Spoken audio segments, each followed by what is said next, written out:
গতবারের আইপিএল চ্যাম্পিয়নরা প্রথম ম্যাচেই হেরেছে। আজ দ্বিতীয় ম্যাচে তাদের প্রতিপক্ষ রাজস্থান রয়্যালস। ম্যাচের আগে কেকেআরের বোলিং কোচ ভরত অরুণ জানালেন, খেলায় সাফল্যের চেয়ে ব্যর্থতাই বেশি রয়েছে। সাংবাদিকদের প্রশ্নের উত্তরে অরুণ বলেন, প্রথম ম্যাচ হারলেও দল খুব বেশি চিন্তিত নয়। আমাদের উচিত ইতিবাচক দিকগুলো নিয়েই যেন আমরা ভাবতে পারি।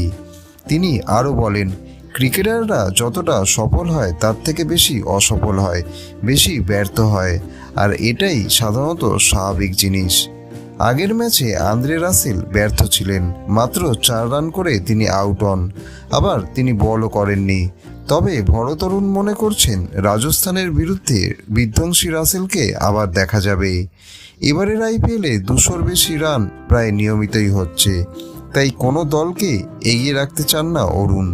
তার মতে, যে দল ম্যাচের গুরুত্বপূর্ণ মুহূর্তগুলো জিতবে তারাই শেষ হাসি হাসবে।